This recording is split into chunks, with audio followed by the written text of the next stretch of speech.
Hello everyone. Aramutse mwese. How are you? Aramutse.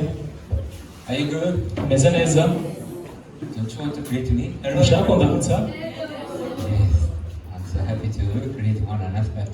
Ndanezerewe cyane kuba nuramutse muri mwebwe. Or you are enjoy of the music so much. Mwari mwaryoherewe neza umuziki cyane. So you are wish that to continue with the music. Kumbure mwumva mwari kubandanya n'umuziki. I'm so sorry. Murantunga. It's time to share the word of God. Nakanya rero gusanga ijambo ry'Imana. Today, there's open Joshua. Uno munsi reka twugure muri Yosuwa. Joshua chapter 9. Igitabo cya Yosuwa igice cy'umunani. From verse 1. Igice cy'icenda kuva ku murongo wa mbere. To 21. Kuva kugeza ku 21. All the testaments. Isezerano rya kera.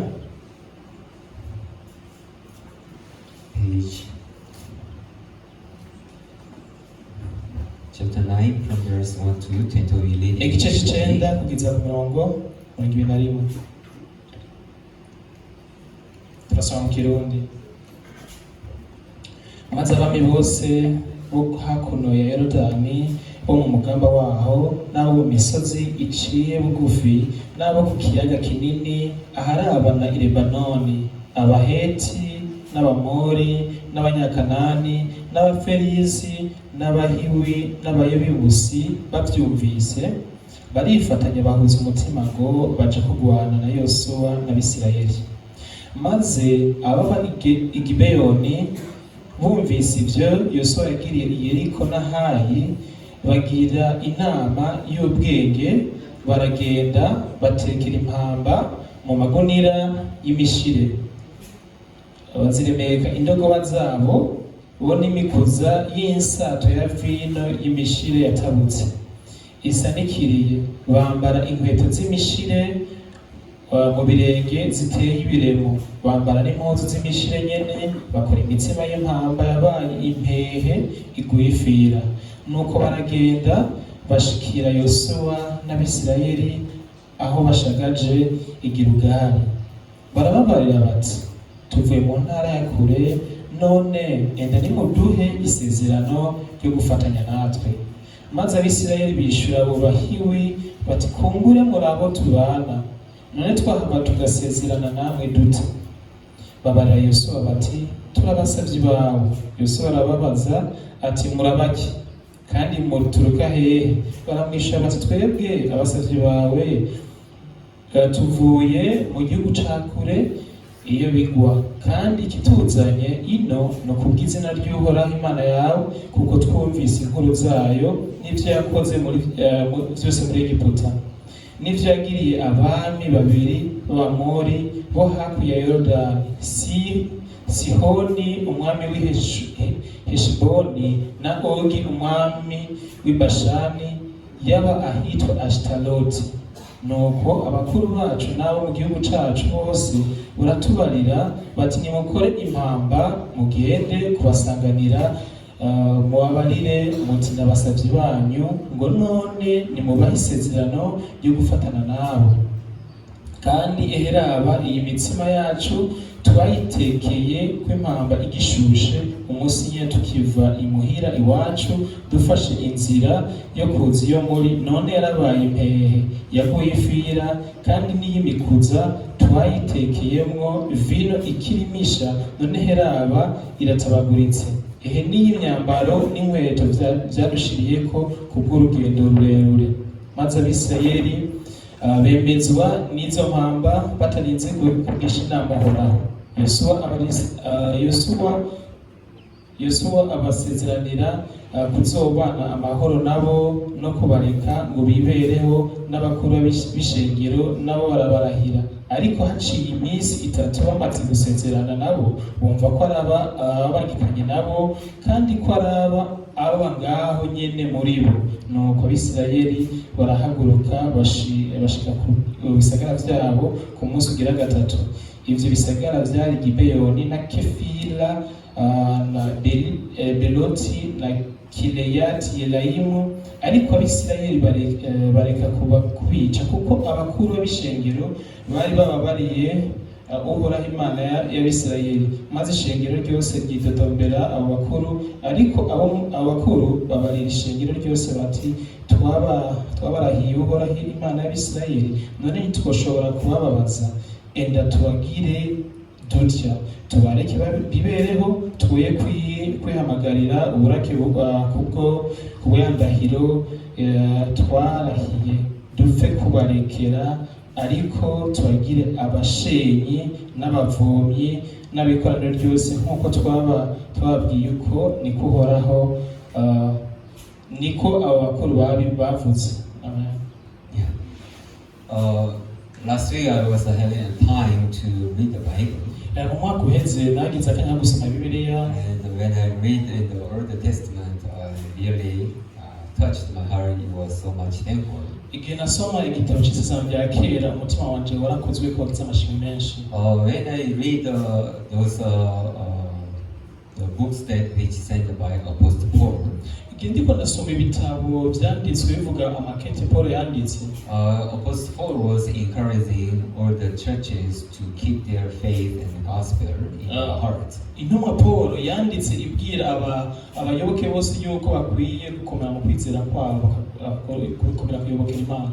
Because after receiving salvation, after they recognize the truth, inyuma yo kwakira agakiza, nyuma yo kumenya ukuri, though they are in the faith, but because of many circumstances and many reasons, there are brethren who shaking their faith, even to depart from the faith, even to live according to flesh. nyuma yo kwizera, nyuma yo kwakira agakiza, hari abayoboke bamwe basanga bacitse intege, bakumva bivanye n'ubuzima ko hari abamo batoshobora kuyobokera ijambo, bagomba kwizera. So he was asking them to keep their faith in the gospel until Jesus Christ to come. rero yabasabye kuguma mu kwizera, kugeza igihe Kristo azogarukirako.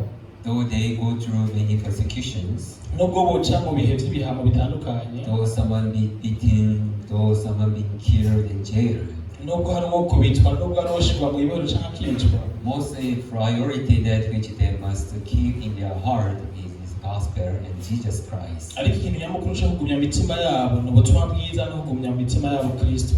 Because according to what Apostle Paul say, our heart, it is so weak, so easily can shaken according to the difficulties that they are facing.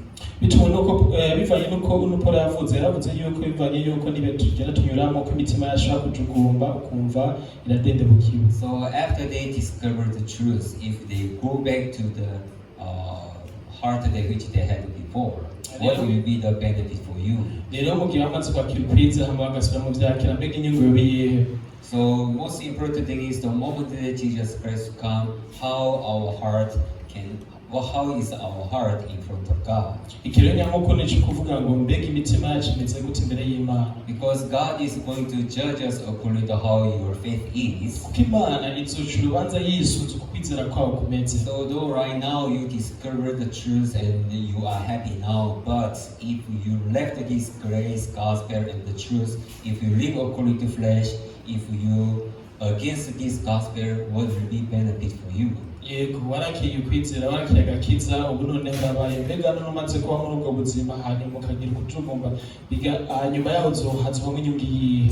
So continually Apostle Paul is asking brethren to keep their faith in this gospel and the grace, so that when the Jesus Christ to come, Jesus will be pleased with us. icyo gituma rero intumwa Paul yagumye akomeza kubabwira, akabaganiza, akabereka ibintu by'inyuma yo kwakira agakiza no guca mu bihe bigoye. Kristo niyamara kugaruka bazoboneka inyungu, umusanzu nyakuri. And he was keep on saying the gospel that he has been preached, the brethren, it is the truth. yakomeje kubabwira ngo ubutumwa bwiza n'ababwiye ni ukuri, and really these things will be happen at the end, so you should keep your faith and gospel and grace in the hope. yakomeje kubabwira ngo ibi bizoba mu mperuka, nicyo gituma ko kubaho mushize amanga mu kwizera, mushize amanga mu butumwa bwiza. Stay hope to waiting for Jesus Christ to come and please with us. ugumane ivyizigiro vy'uko Kristo azogaruka hanyuma kugira amashimwe. That is the heart that which we must keep in our heart. ubu ni umutima twigubiza imitima yacu. So not shaking your heart according to the circumstances that you are facing at every moment. atari ko umutima wawe ugomba kubera ibihe ugenda uracamo mu minsi itandukanye. But no matter how the circumstance is, keep your heart in hope to waiting for Jesus Christ to come. ntacyo bitwaye ibihe wonyuramo byose nawe ujugume mu gihe tukiriye That is what Apostle Paul was asking all brethren in the church. ivyo nivyo Paul yakomeje kubwira bene data bose batandukanye mu mashengero. And really, though you have seen many others who just enjoy with their life without this gospel, without this truth. nubwo mwabonye abantu batandukanye bakomeza kwinezererwa batagira buno butumwa bwiza batagira buno kuri. Though you are in faith, when you see someone came in the church and trying to preach different gospel, or someone who are trying to destroy this faith, then you should be careful about them and you should be separated from them. nubwo mwakiriye kwizera hanyuma akaza umuntu kumbura muri mwebwe yigisha ibitandukanye na kuno kuri mukwiye kumwigirwa hirya kuko ari woza se yishengera. So in our spiritual life, most important thing is to keep our heart in faith in this gospel. mu buzima bwacu bw'imyimikiro nyamukuru cyane uko tugumana kuno kwizera. So that this will protect us from all other temptation. kubera ko bino bizodukingira ibitugerageza byose bitandukanye. And we are able to keep ourselves until Jesus Christ to come, so that we shall rejoice together with His glory. bigakomeza kutuzigama kugeza igihe Kristo azogarukira hama tugakomeza kunezerwa tuninaza Imana. So when I read those letters that which Apostle Paul sent, rero igihe nasoma bino vyete intumwa Paul yanditse, really even now the gospel that we receive, it is the truth, and these things will be happen really at the end of the world. rero kugenza kubona ati ibintu bizoba kuno nyene nubwo twakiri ubutumwa bwiza mu mperuka bizoba kuno. If we have the truth, we have the faith, we have this true gospel. twarakiriye ubutumwa twarakiriye kwizera tafise ubutumwa bwiza kuno. But as long as we are living in the world in the flesh, ariko tugikomeza kuba muri ino si muri no mubiri, we can find our heart is being changed, keep on changing continually according to the circumstances that we are facing. turashobora kubona imitima yacu igenda ijugumba igenda inanezwa bivanye n'ibyo turiko turanyuramo mu buzima bwacu bwa misi yose. Or though we have this gospel, we do not count this gospel as the most important and the precious thing in this world. nubwo twakiriye ubutumwa bwiza tugafata kano gakiza nk'uko umengo si iby'agaciro gahambaye. So we do not consider to keep our heart in faith and in this gospel seriously. Amandeze dufate ubuno butumwa bwiza mu mitima yacu bifate nk'uko ari ibintu by'agaciro kandi cyo kumira. Time to time we found that we put this faith and gospel as behind, which is not as a personal one. Bigiye kizotera cicuma tuzisanga kano gakiza twaragasize inyuma tubigira ivya mbere.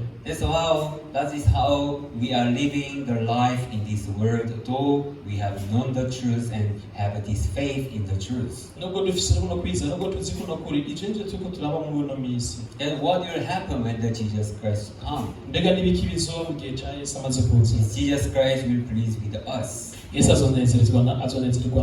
Is really Jesus Christ are going to be happy with us to find that we are not in faith, we are not keeping our heart in faith in this gospel.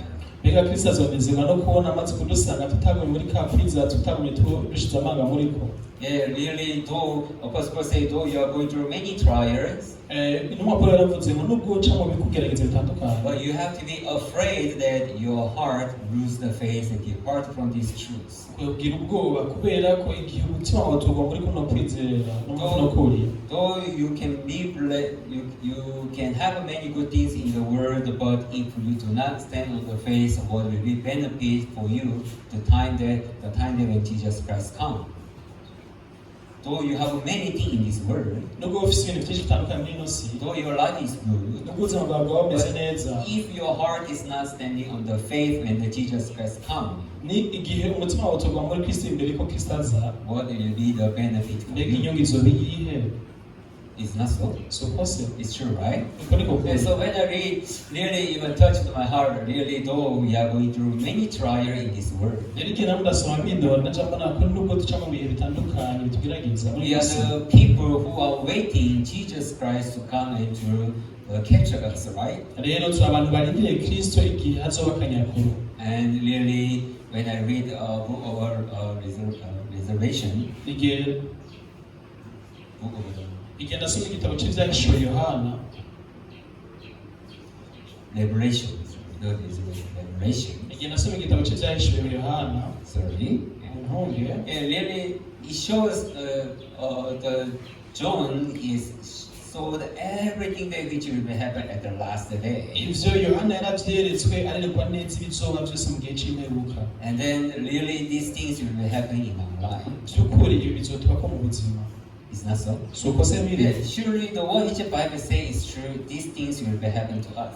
By'ukuri koko ivyo Bibiliya ivuga bino bizotubako mu bihe So bizoza. if we are to not keep this gospel and the faith, igihe tutogwa mu kwitsa tukubona buno butumwa bwiza, when the persecutions come, we are the one that who will depart from this faith, even to betray Christ, betray this gospel, and to against the Christ too. igihe hazoba ibihe vyo guhamwa hariho ibintu vy'igihamwa ico gihe tuzotakaza kuno kwizera, tuzotakaza ino jambo twakiriye, mbere dusange twagambaniye n'ubutumwa bwiza twakiriye. No, now we are sitting together. Nubwo umuntu umwe twicaye hamwe, The moment today when the persecutions come, igihe hazoba ibihe vy'ihamwa, you are beaten because of this gospel. kurakubitwa kubera ubutumwa bwiza.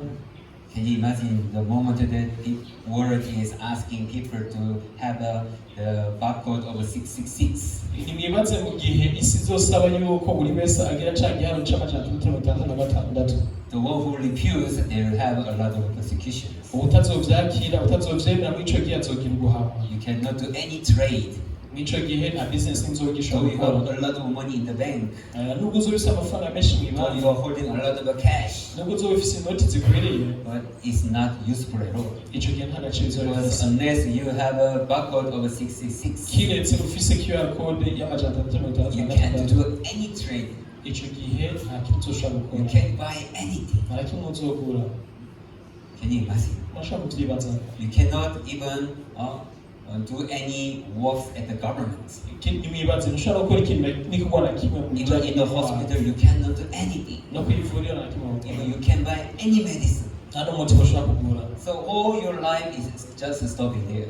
Ubuzima bwacu ico gihe bwose buba And buhagaze. then people are asking why you are not taking that mark, 66. Abantu duca babaza kubera ko utafashe ca kimenyetso c'amajana 666. All the police, even soldiers, they are looking for people who are not taking those marks. Ico gihe igipolisi abasirikare bazoba bariko bararondera abadafise ico gitigiri. You have to hide yourself. Ico kizobura umuntu akwiye kunyegeza. You have to run away. Nta muhunge. You are feeling hungry. Wumve ko ushonje.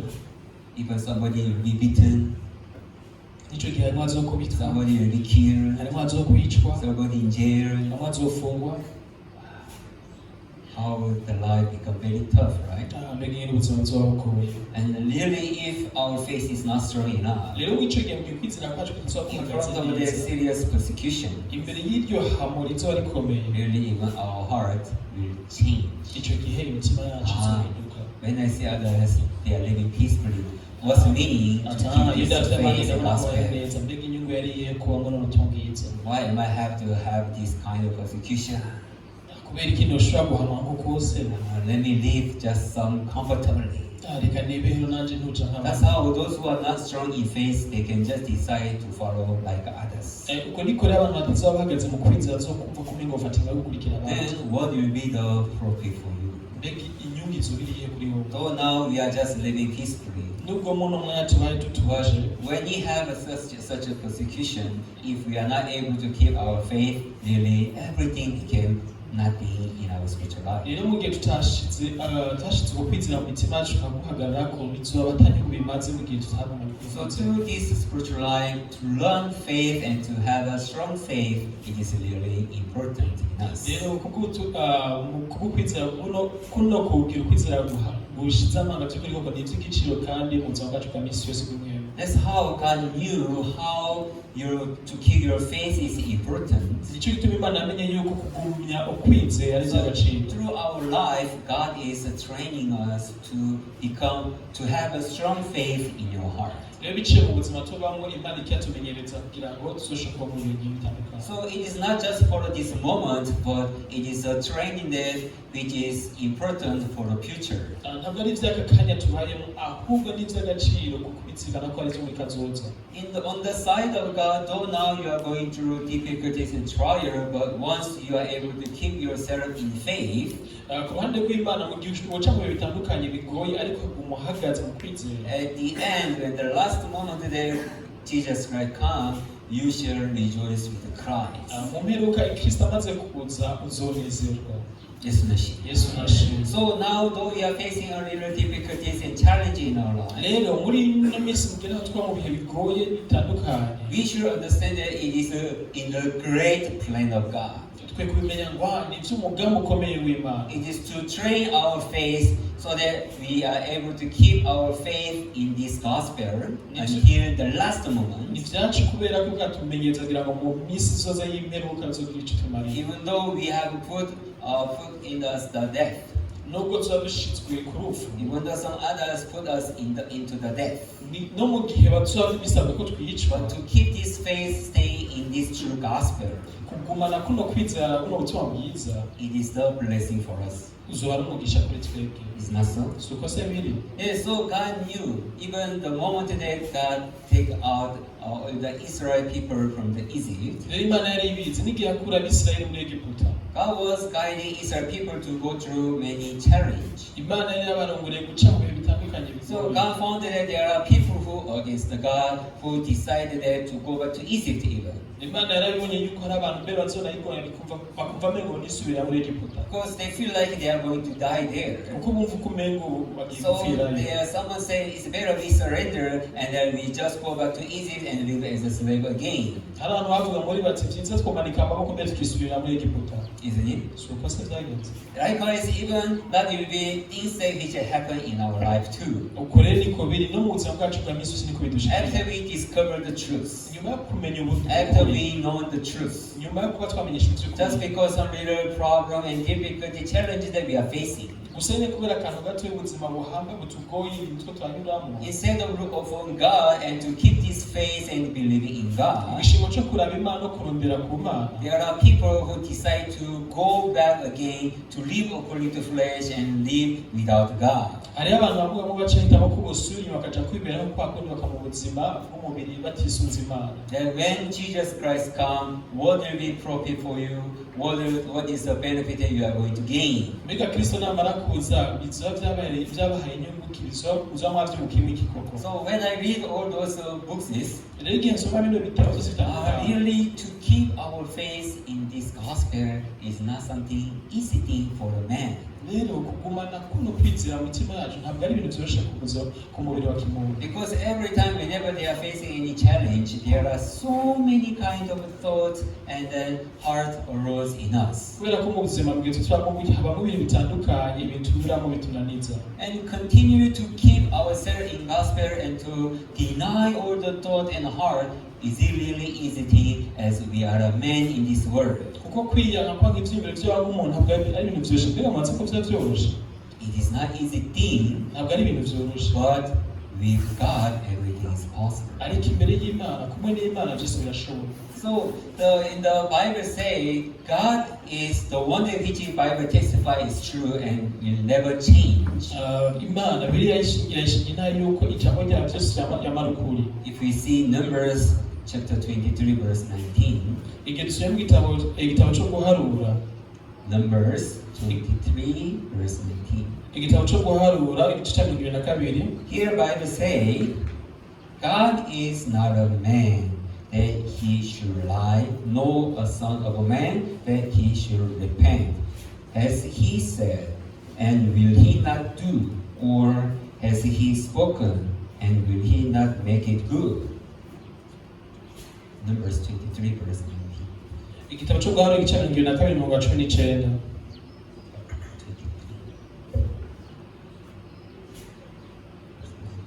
Umurongo wa 19 aravuga ngo erega Imana si umuntu ngo ibeshe kandi si umwana w'umuntu ngo yisubiremo. Ibyo yavuze mbega ntizobikora, ibyo yashinze ntizobishitsa. So all the verses say which is written in this Bible, God is not a liar, so he must be fulfill everything. Turaje kuno murongo ibintu byose Imana yavuze ntabwo ari umubeshi tizoshitsa byose. And whatever he say, he never repent. Why did I say so? Rero ibyo yavuze ntishobora kwizihana ngo mbega kubera iki navuze kuno. That is the heart of God that he was given to to us. He was given his word to us. uwo ni wo mutima n'iryo jambo Imana yariko iraduhereza. So I'm sure whatever I say in the Bible is really will do it. These things really will be happen. So if you believe in it and keep yourself in this faith, you shall be blessed. Ati niko kuri ivyo navuze byose muri Bibiliya ari mwagumana kuno kwizera ari mwabigumako bizoteza gushika niko kuri. That's how God was sure about His word that He spoke to us. Ubwo niko Imana izi n'ubushizi bw'Imana vyatubwiye. So if we believe in God rero mugihe twizeye mu and able to keep our faith in this promise, ama tukagumana kuno kwizera bizina byayo, and surely at the end we are the people that will rejoice with Christ. umperuka tuzaba turi abantu banezererwa mu Mana. So now we discover but any moment because of a trial and challenge, if we depart from this gospel, naho twovumbura mu nyuma ati nyuma n'ubutumwa bwese twamubiye bigoye nk'ibi, at the end we shall be perished as others together. mu nyuma w'ico gihe tutabugumije tuzoba abantu bo kuranduka nk'abandi. So really, to know the gospel is not important thing, but to keep our faith in the gospel is more important. Vy'ukuri koko kumenya ubutumwa bwiza si ikintu gihambaye gusa, ahubwo kuvyizera ukabigumamwo ukabikoreseza ikintu gikomeye cyane. In the world, many knows that this Jesus Christ has come to wash our sin. Mw'isi benshi barabizi ko Kristo yaje akoza ibyaha by'abari mw'isi. And everyone knows that Jesus Christ died on the cross to wash our sin and finish. Kandi buri wese arazi yuko Kristo yaje mw'isi akoza ibyaha by'abari mw'isi bose kandi byarangiye. Though Bible testifying clearly, nuko Bibiliya ibishingira nayo neza neza, there are so many who testify themselves as they are sinners. ariko hari abantu bagishingira nayo nuko abanyabyaha. We must be a sinner because we found ourselves in sin each every moment.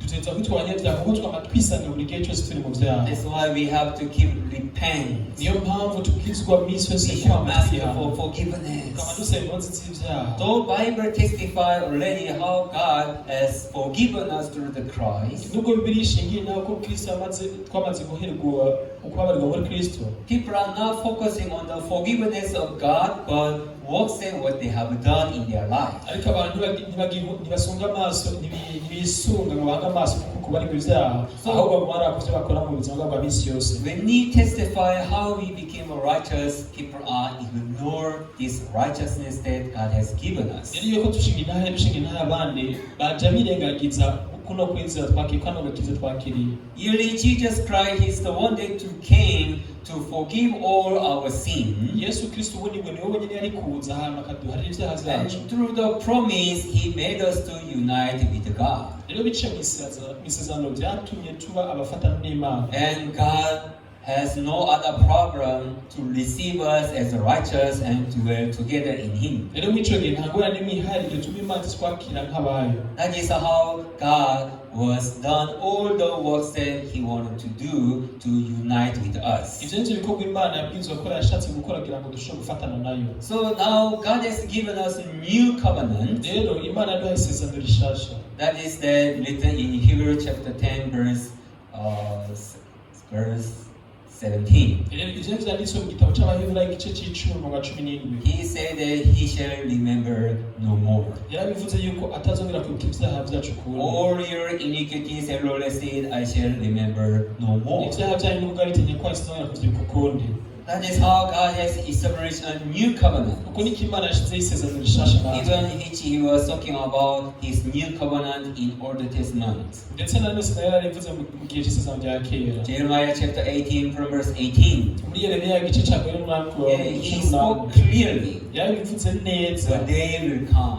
igihe kizoza. When the day comes, rero igihe kizoza, I will make a new covenant with ico gihe them. tushaho isezerano rishasha nawe. All your sins, all your iniquities, I shall remember no more. ibyaha vyanyu nubwo ari itegeko kwanyu sinzovyibuka ukundi. That's how I will forgive them. uko niko nzobaharira. It's not so. uko siko biri. Surely that is how God has spoken rero uko niko Imana yabivuze about forgiveness that He will make with the people. ku bijanye n'ukuntu azotanga imbabazi ku bantu. It's not the sin that which they have done before they discover the truth. ntabwo ari ibyaha bakoze imbere y'uko babona uko kuri. it's talking about all the sin in this world. ahubwo yavuze ku vyaha byose Forgiveness that which God is speaking to us, it is for all sin that which made people from the beginning until the last. imbabazi reka aravuga z'ibyaha ni ku vyaha abantu bakoze byose kuva isi yaremwa byose ukarangira. So God is speaking that this forgiveness is for once for all. It's not for the before you know the Christ. izi mbabazi yavuze ngo ni rimwe rizima rishira atari bya byo guhera igihe mumenye uko kuri. So if we are able to keep our faith in this truth, mugira twashaka kugumana kuno kwizana kuno though kuri. many others will against this gospel, nubwo benshi baba bagwanye kuno kuri. no, how can you become righteous? biga vyogenda gute ngo babagororotse? No, how can men become righteous? biga umuntu vyogenda gute ngo Don't you babagororotse? commit a sin? ngo ntaca gukora? Don't you have an evil thought, evil mind? ngo nta vyumviro bibi ufise bigayitse? Don't you hate the people? ngo nta bantu wanka? Then how come you testify you are righteous? He said, no, it's impossible. ahantu nawe bigenda gute biramushimye navuga uko umuntu warakiye umutwazo n'umugororotse kusukuri. You shouldn't say you are clean, you are righteous. ushaka kuvuga ko umugororotse You wera. should say you are a sinner because you do sin. uteza kuvuga ko umunyabyaha kuko urakora ibyaha. Yeah, that is how you have to say in front of God.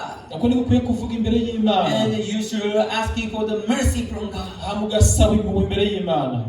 When people listen, oh yeah, that's true. uko abantu uko aribyo gusa bavuga uko nyene. That is how people are misunderstand about the gospel. uko niko abantu batawe kutari ku People bwiza. do not understand the forgiveness that which God has given for all things at once. abantu ntibatawe imbabazi Imana yatanze ku byaha byose iryo rikazitangira icyarimwe. Because people are looking at themselves who commit the sin each every moment. uko abantu biraba nyine bakora ibyaha buri munsi. But people do not looking at God who has great plan and great forgiveness to finish everything at once. abantu ntibaraba Imana yatanze impuhwe, yafise umugambi wo gutanga impuhwe kuzitangira icyarimwe. That's why they do not consider this gospel as very precious and important thing. ni nako kuntu badaha agaciro n'ubutumwa bwiza. Brethren, the gospel that which God has given, it is the gospel that to save all our life until the last moment. bene data ubutumwa bwiza Imana yaduhaye agakiza yaduhaye nako kudukiza kugeza impera z'ibihe. So no matter what kind of challenge or circumstances say you are going through, ntacyo bitwaye n'ingorane wimiramo n'ibihe bigoye. we must remember this gospel. tubwirizwa kwibuka ubutumwa I bwiza. shall not worry about this life that I'm living now. rero simwe kwiganya ko n'ubuzima bwawe muno munsi. Because of these difficulties, if I depart from this faith in the gospel, kubera ko mu gihe ntushobora kuva kuri no butumwa bwiza no kwizera. really at the last moment when Jesus Christ come, I shall not be happy with Christ. muri icyo gihe Kristo namara kuza sinashobora kunezererwa bino bihe. Really, what does He want now? none rero hakenewe iki mu As beginning, in the beginning, as I say, nkuko nabivuze mu ntango, really, God is now put us under the training. rero Imana idushyira mu myitozo. Yeah, let's open Psalms 105. reka twugurure Zaburi 105. Psalms 105, Zaburi y'105 verse 19. murongo wa 19. kugeza aho iryavuzwe n'Uhoraho ryashikiye ijambo ryiwe ryaramugerageza. Yeah, this is a story that he's talking about Joseph. iyi ni inkuru iri kivuga ku bya Yosefu. Yeah, Joseph received a promise from God when he was young. Yosefu akiri muto yari yarakiriye isezerano ry'Imana. But until the word of God to come to him, rero kugeza igihe ijambo ry'Imana ryaza kuri we. yeah, what happened to him? mbega ni ibiki byamubayeho? Until the time that his word come to pass, kugeza aho iryo ryavuzwe n'Uhoraho ryashikiye. the word of the Lord tried him. ijambo ry'Imana ryaramugerageza. Word of God was training him. ijambo ry'Imana ryarikorera mu training ari muhaye Until imyitozo when? kugeza ryari? Word of God to come past him. kugeza igihe iryo jambo rizagushikwa mu ngiro. Which means until word of God to work in his life. bivuze ngo kugeza iryo jambo rimaze kuza igihe cyo rikoze mu buzima God bwiwe. put him under training. Imana yamushize mu myimenyerezo. Do you understand what I'm saying? urabitaje mudavuga? Now, this is now new covenant that we have. rero iryo sezerano rishasha You have been dufise clean, washed, and you become righteous. mwarogeje mwaruhagije mwabaye abera So if you keep this faith, rero nimwagumana kuno the kwizera moment today when Jesus Christ comes, mu gihe Kristo azozirako yes, you shall rejoice with him. muzonezerwa nawe. Yes, yes. Praise Jesus. So now God is knowing that our heart is weak and our faith is not strong enough. Imana yari ibizi ku kwizera kwacu kudahambaye cyane. So God is already knew. He's so sad seeing, looking at the people who depart from this faith. Imana yari ibizi ko hari abantu kumbura bibabaje kubona ko barava muri kuno kwizera. Surely there are many who will left, who will depart from this gospel and the faith. Byukuri koko hari abantu benshi bazova muri ubutumwa bwiza bazova muri ubuzima bwo kwizera. Because when the people are facing trial, challenge, difficulties, sadness, or being scared of the death. Kubera ko igihe abantu bakwira mu bintu bigo bakamubabara bakaca mu bwo bintu by'ubwoba. So they will betray. Mwico gihe bazogaruka As Peter denied Jesus Christ. bazogambana kujya Petero yagambaniye Yesu. Peter was sure, Jesus, I never deny you, I never left you. Petero yarabizi neza ati Yesu nzokwihakana sinzokuva inyuma na gato jewe. When Jesus said, no, you will deny me before when cross 2 times. Ariko Yesu aravuga ati oya uzonyihakana imbere y'isaki bikinshuro 3. No, Jesus, I never deny you. I never let you go like that. But Jesus said, no, you will deny me. Yesu aravuga ati oya uzonyihakana. Jesus, don't you know my heart? Yesu wenu uzumutima Jesus, wawe. don't you know how much I love you? Yesu wenu uzikunda gukunda. But Jesus said, no, you will deny me. Ariko Yesu aravuga uzonyihakana. Jesus, I'm so sad you don't know my heart. Yesu je ndababaye cyane kuko wenu uzumutima wanje. He's very sure. Yarabizi neza. So when Jesus was catched, Ariko igihe Yesu yafatwa he ran away but followed Jesus Christ yarahunze mugabo ngombwa ko yakurikiye Yesu. from some distance, right? Akaza yasize intagatoya. So when the Jesus was being accused, Igihe Yesu yariko aragirizwa. people say, "Oh, I know you. You were together with this man, right?" Abantu baravuze wowe turakunze bari kumwe n'ujya mugabo. Oh yeah. No, I was together. Ntabwo nari kumwe nawe. So he hides. Ashayegetse. He go another side. Aja mu ruhande. Yeah, I know you. You are there. You are his people together, right? Nawe ndakunze bari kumwe n'abantu biwe kuri ko kuri. No, I don't know. Yeah, And another woman was saying, "No, I'm sure you're there." Undi mufasoni aravuga ati oya ndabizi neza wari And hari. from there he cursed even Jesus Christ. Mwico gihe cyatanga kuvuma Kristo. Satan Jesus Christ looking at him. Yesu icyo gihe cyamura. And then he found that his eyes are looking at Jesus. Ariko aramura bacana ko ariko ararana na Yesu. And he remembered what Jesus Christ said. Icyo gihe cyari ibyo Yesu yamubwiye. So he cried. Acari. Is that so? Sukose. Yeah, though now, hey, I'm sure I will not betray this gospel. Muri no mwanya ashobora ndabizi neza sinzokwigira ni. Don't simply think, how can I forget this truth? Nuko muri ubwo mbega no shura kwihakana cyane bagira ko. Though he may think myself like that, nuko no kwibaza je but as this Peter did, nuko Petero yakoze. even there will be people who will deny this truth and this gospel because of the death that we are facing. Rero hazobaho n'abantu bazihakana buno butumwa bwiza kujya Petero byamugenda kugira ngo bahanganye n'ibihe bahanganye n'urupfu. That is what you have to also think about. Icyo twe kwimvira ko kandi Brethren, gospel that which God has given to us. bene data ubutumwa bwiza Imana yaduhaye. Really, this is the only thing that can lead us to enter eternal life in heaven. Ibyo yindi ushaka kuturongora bikadutwara mu bwami bw'ijuru. That's how much this gospel, to keep this gospel is very important in our Icyo life. gituma kuzigama buno butumwa bwiza mu mitima yacu ari iby'igiciro kinini cyane mu buzima But bwacu. if you see Hebrew Turavye mu Baheburayo, Hebrew chapter Abaheburayo chapter 2 verse 15. Abaheburayo igice cya 2 mu 15. Hebrew chapter 2 Abaheburayo igice cya 2 verse 15. umurongo wa 15. Kandi ngo arokore abajakariye ubwoba bw'urupfu bose iminsi yose y'ukubaho kwabo. deliver them who through fear of death were all their lifetime subject to bondage. Here, Bible say fear because of fear of death. hano haravuga kubera ubwoba bw'urupfu. How are they living in this world? uko bizogenda. They are living through all their lifetime subject to bondage. kino gihe ubuzima bwabo bwose ni uko babajakariye.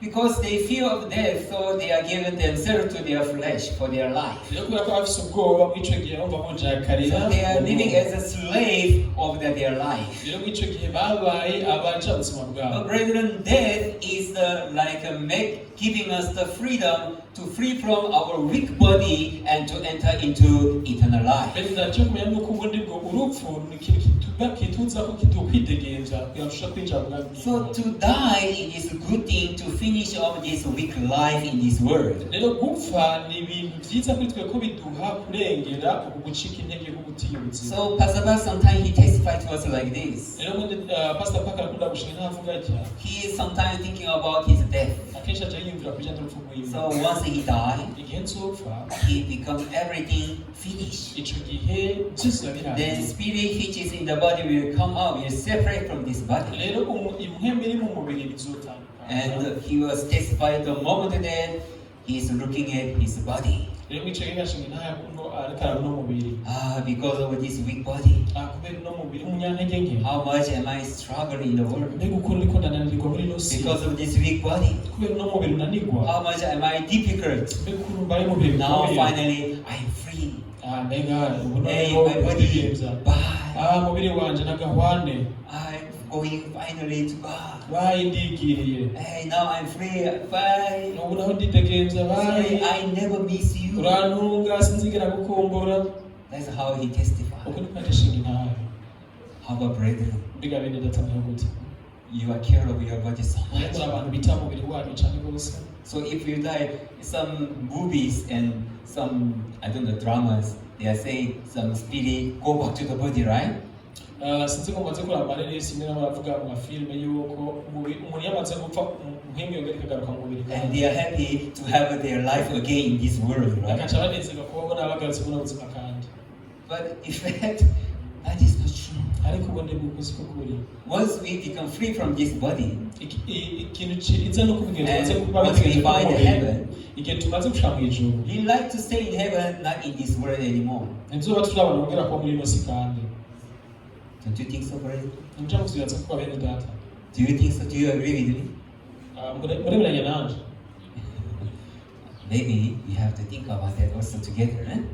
rero uko twabwiza kubyiyumvirira hamwe twese. So, the one day which Christ has done for us in this world, rero ubundi bw'icyo Kristo yakoze muri ino si. He is the life that to lead us to enter kingdom of God. ni kuturongora mu buzima turongora ku bwami He bw'ijuru. is connecting us with God. ni ukudufatanya n'Imana. So these works which Christ has done, rero kino gikorwa Kristo yakoze it is the most precious and greatest works that man can do in this world.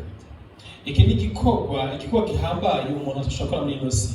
To connect us with life. kudufatanya n'ubuzima. Isn't it? Yeah, so Joshua that we read the scriptures that we read today. rero ivyanditswe byo mu gitabo cya Yosuwa twasomye no munsi. You know, name of Joshua wamuzi izina Yosuwa in the language of Hebrew and Greek.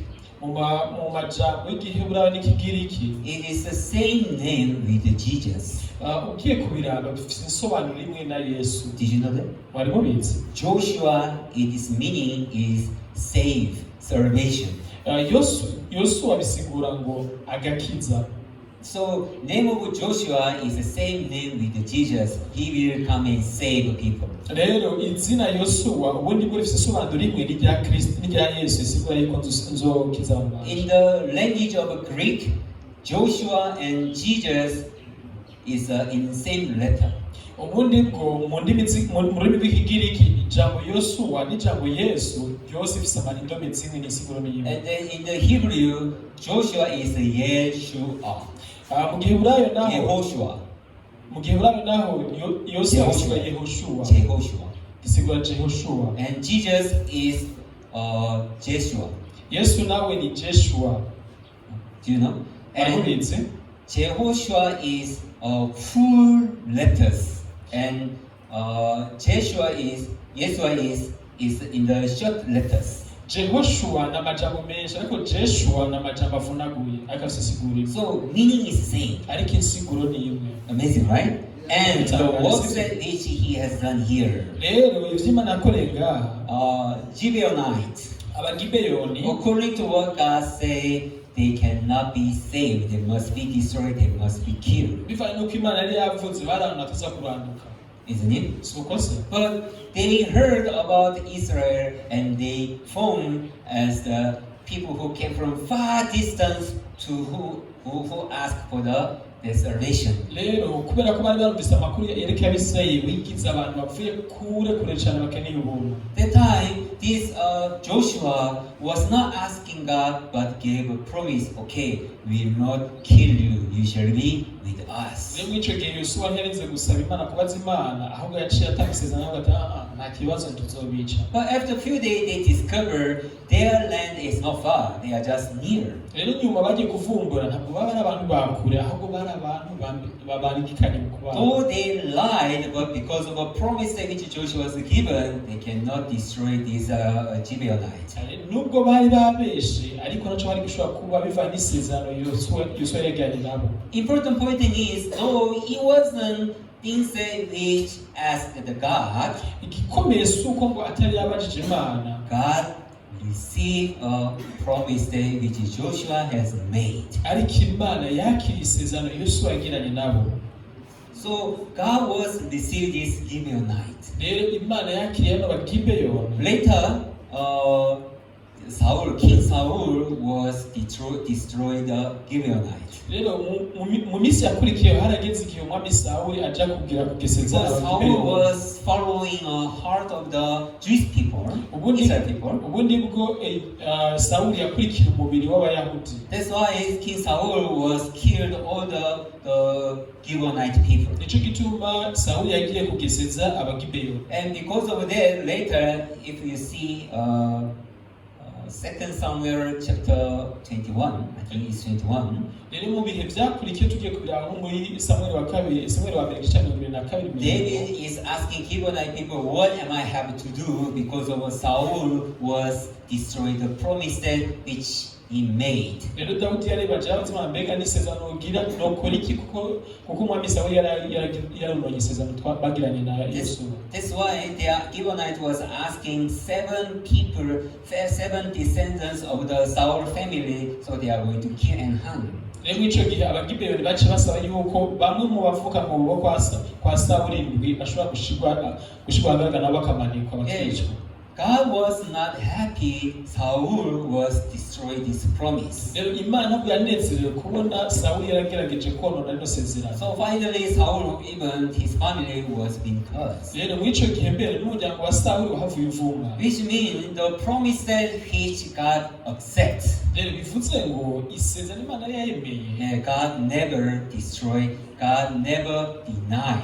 Imana ntigera isenya kandi ntigera igihakana. So now even Jesus Christ, Rero na n'ubu na Kristo, according to our image, surely we are not the one who can be together with God. bivanye n'ishusho yacu ko tugaragara tubarana kuguhura n'Imana. Isn't it? So But through the works of Jesus, ariko biciye mu gikorwa cya through the blood of Jesus, biciye mu maraso ya Kristo, yeah, really He made us clean, rero by'ukuri yatugize abera, and He lead us to see the God and to unite with rero God. yaturanguriye kubona Imana turangurira gufatana n'Imana. Yeah, Gibeonite really, according to condition, they cannot be blessed. They must be cursed. They ubundi bwo must be killed. bifatiye ku bihe Abagibeyoni ntabwo bari abantu bo guhezagira, bari abantu bo kuvumwa bo kwicwa. But through the promise of Joshua, Ariko biciye mu isezerano rya Yosuwa, yeah, he gave the promise to give them the life, rero yabahaye isezerano ribaha ubuzima, and God was accepted. rero Imana iraryakiriye. Though it wasn't things which God agreed, Nubwo byari ibintu Imana atari kwemera, but important point is God accepted the promise which Joshua was given. ariko ikintu nyamukuru cy'agaciro ni uko Imana yemeye iryo sezerano bagenda So Yosuwa. Joshua worked to save people. Yosuwa yashaka gukiza abantu, That is what God has accepted. icyo Imana yakiriye. Even Jesus Christ, Rero na Kristo He was to save us. yari uza kudukiza, That is what God has received. icyo Imana yakiriye. So there is no one who can destroy us the promise that which Jesus Christ has been fulfilled. rero nta muntu umwe akwiye kubaho ngo aze gusenya isezerano twagiranye na Kristo. Amen. Amen. Yeah. So salvation day which Jesus Christ was given to us through his blood. rero agakiza Kristo yaduhaye bice maraso yiwe. If there's someone who tried to destroy it, rero gihabayo n'umwe ashaka kurisenya, as Saul was being cursed, nkuko Sawuli yapfuye, even the person going to be cursed. n'umuntu azovumwa. That is what this Bible is testifying. Ivyo nivyo Bibiliya ikashingira. That's how this gospel day which God has given is so important to keep in faith. Nico gituma ijambo ikwiza agakiza twahawe ari ivyo kugumako mu kwizera. If this truth, faith has been destroyed because of other people or circumstances, even the curse will come upon us together. Rero mwico gihe mu gihe hotse ikintu kiza kugwanya kuno kwizera dufise ndetse mu gihe dufatanya naco natwo kuvumirwa hawo. So continue, no matter how your life is, rero tubandanje ntaco bitwa kubayo push yourself to stand on this faith until the last month, though you put into the death. rero bandanya wisunikira muri kuno kwizera naho buri umuntu agere akajanwa kwicwa. At the last moment, the one who are rejoicing with the God, it is the one who are blessed. rero ubundi bwo tuzakubona ko abantu banezerewa n'Imana rero abantu bahezagiwe. Yes, Lord. Praise Jesus. Yes, Saul knew the promise which Joshua has made with the Gibeonites. Sawuli yarazi isezerano Yosuwa yagiranye n'Abagibeyoni. But he wants to keep his position as king. ariko yagombye kugumana igihagararo cy'umwami. So he feared people. ariko yatinya abantu. So when he listened complaint from the Israel people, rero amaze kumva imyidodombo n'imyidogo y'Abisirayeli, he decided to destroy the promise which Joshua made with the Gibeonites. yafashe imigo yo kuja gusenya isezerano Yosuwa yagiranye n'Abagibeyoni. And to kill all the Gibeonites in the Israel. rero agomba kwica Abagibeyoni bose ba muri Isirayeli. That time he was happy.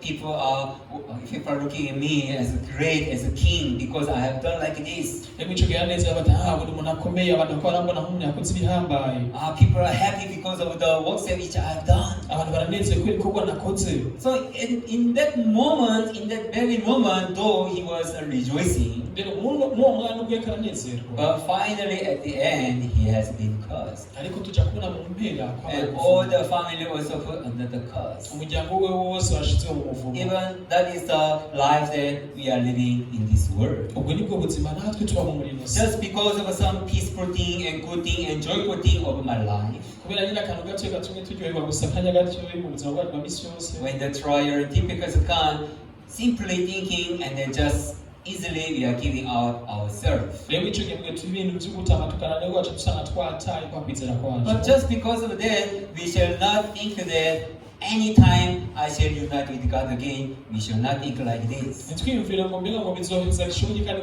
twongera kwiyunga n'Imana mu misi ntibikomera gutyo. Because already God knew everything. kubera ko Imana yari God ibizi knows everything. Imana ibizi byose. So that finally He will judge people according to how we have done. God will judge according to what we have done. rero ubundi bw'Imana izoducira urubanza bivanye n'uko twitwaye. Do you know that? ivyo mwari mubizi. So, brethren, rero bene data, really in this world, the life that we live is really tough. rero ubuzima tubamo muri ino si by'ukuri Sometimes it comes as a big challenge. satani arazana ibitunanizo bikomeye.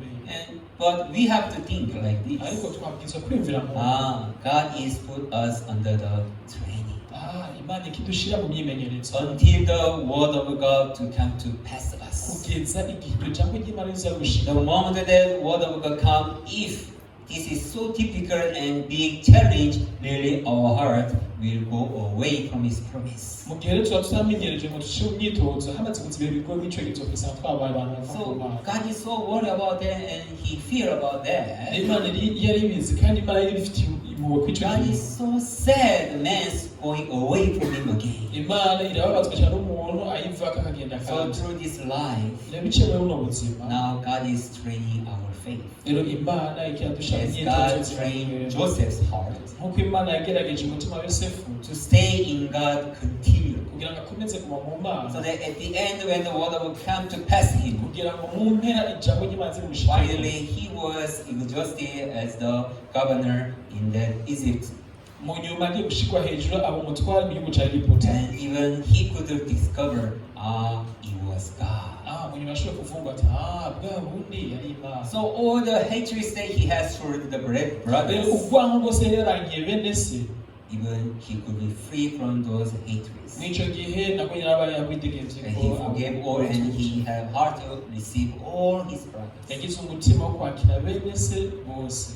Isn't it? So Yeah, likewise even now. rero nuko nyine na n'ubu God knew most important thing is his gospel, even to keep our faith in Christ, in God, together with this gospel. Imana irabizi ko natwe n'ubu twe kumana kuno kwiza twagumana buno butumwa bwiza mu mitima yacu. So when this Bible has been fulfilled, everything at the last moment, rero igihe mu mpera ibi byose byavuzwe muri Bibiliya bizoshirwa mu ngiro, we can be together with God. nicyo gihe tuzoba kumwe We n'Imana, can be together with Christ. icyo gihe tuzoshobora kuba kumwe na Kristo. So until this word of God to come to pass us, rero igihe rino jambo ry'Imana tuza kudushika, God has put us under the training Imana izoba yaraje kudushira mu gihe to become strong in faith. kugira ngo tube abakomeye mu So no kwizera. matter what kind of things are happening in our life, rero ntacyo bitwaye ibintu baba mu buzima bwacu bwa misi we yose, will not depart from this gospel. ntabwo tuzova nyuma yo We will not betray this gospel. ntabwo tuzoshobora kugambanira buno butumwa bwiza.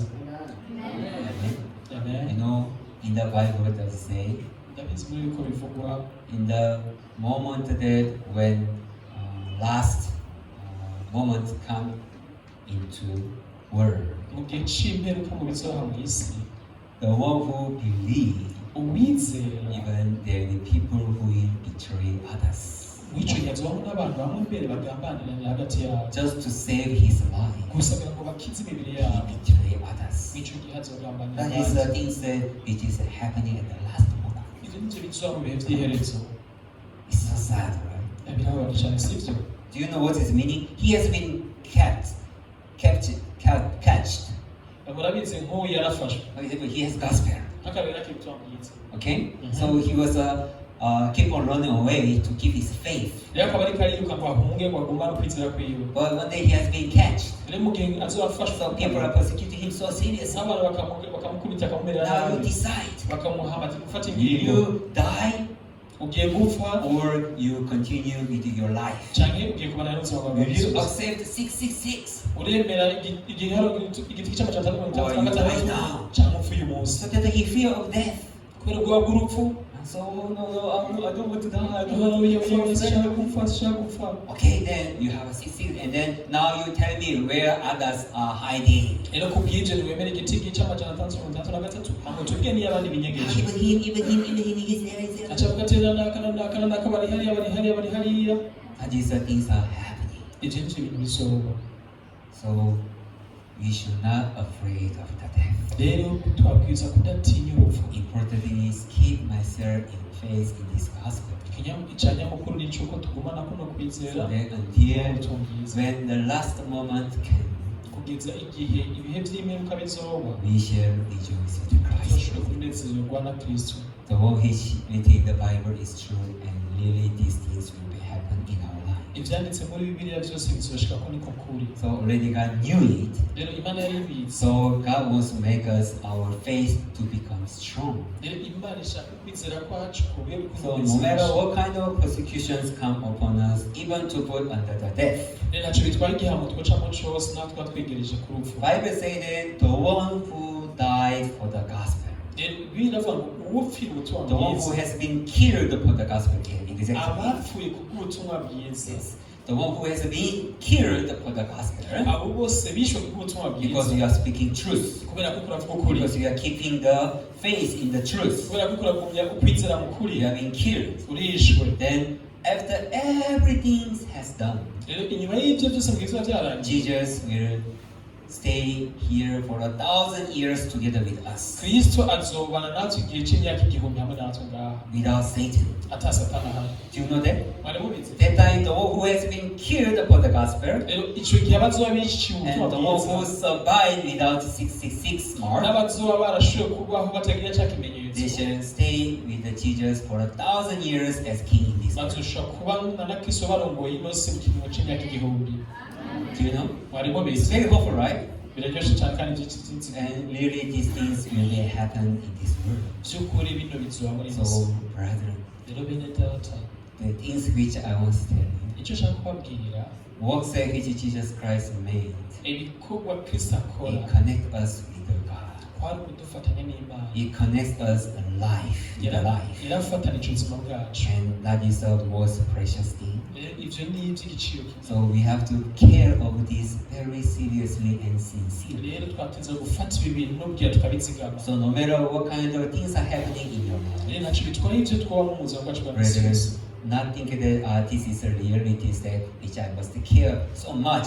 It is not so. benda dufata ngo niko kuri twe gufata tukazigama gusa ukuri God is put me under training imana ikishyira mu myimenyerezo to keep myself in this faith. kugira ngo nzigame ukuri mu Though I am facing many serious challenge, nubwo nca mu bihe bigoye but let me keep myself in this gospel. reka nigumye ngume muri kuno Let me kwizera throw myself near the gospel, near the Jesus, near the church, near the God, reka niyite nje imbere y'inyundo z'imana imbere y'inyundo za kristo so that at the end I become strong in faith in this gospel. kugira ngo mu mpera nzo umuntu akomeye muri kuno So kwizera that no matter what kind of things are happening in my life, I shall not go away from Him. rero ntacyo bitwara ko ndobaho ku isi turanyuramo icyo gisi nzoja kure yiwe So as a Gibeonites, continually they were together with God. nk'uko vyakomeje ku bagibeyoni bagumye bafatanye n'imana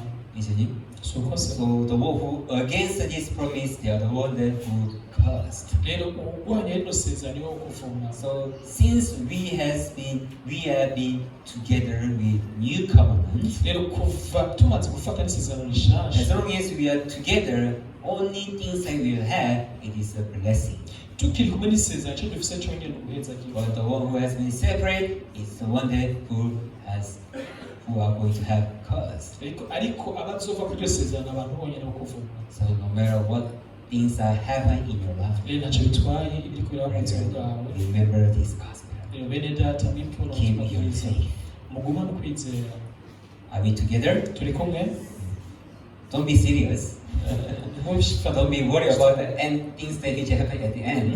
ntimubyibwire ko cyane kuri zo mu bihe by'imperuka Stay in peace. If you are in the faith, nothing will be the problem to you. agume mu mahoro mugume mu kwizera ntimubyibwire ko cyane Amen. Thank you so much. I finish here today. murakoze cyane murangiza uyu munsi Let's pray. kadusenge Dear Heavenly Father, we are so much thankful that you have given us the true salvation. mana data turagushima ko waduhaye ubutumwa bwiza n'ukuri You put us all under your promise. wadusize twese mu isi y'isezerano ryawe So as long as we are connected with your promise, rero igihe cyose tuba tugifatanya n'isezerano no matter what things are happening in our life, everything came back to us as grace and blessing, Lord. rero ntacyo bitwaye ibyo tuzakora byose bikatugora ahubwo tuzaba tubibona nk'umugisha God, is how I pray for all our brethren. mana ndasengera bene data Though bose they are facing many challenges in their life, nubwo ko barahura n'ibigwa mu buzima bwa misi yose God, you bwabo may give wisdom so that they may exalt this faith and gospel in their heart. mana baha ubwenge bwo gushyira hejuru buno butumwa bwiza no kwizera kwabo No one will be separated from this gospel. kugira ngo ntihagire n'umwe azotandukana buno butumwa bwiza God, you may give us the grace mana uduhe ubuntu so that everyone shall rejoice together kugira in ngo this buri wese truth anezerwe of the mu faith. kwizera no mu butumwa bwiza So that at the end, we are the people who will rejoice with you, Lord. kugira ngo mu mpera tuzobe abantu banezererwa mana God, also I pray for you to give us the strength in our heart mana turagusenze tugusaba inkomezi mu mitima yacu so that we can against all other gospel, all other people who are against us. kugira ngo mana uturinde abantu bose baza bavuga ibitandukanye n'ubutumwa bwiza So that God, we may be united in the truth together. mana kugira ngo dukomeze gufatana hamwe mu kwizera We are able to glorify your name, Lord. kugira ngo dushobore kurinahaza izina ryawe mana Thank you, Lord. We pray in the name of Jesus Christ. turagushimiye mana tubisabye mu izina rya yesu kirisito Thank you.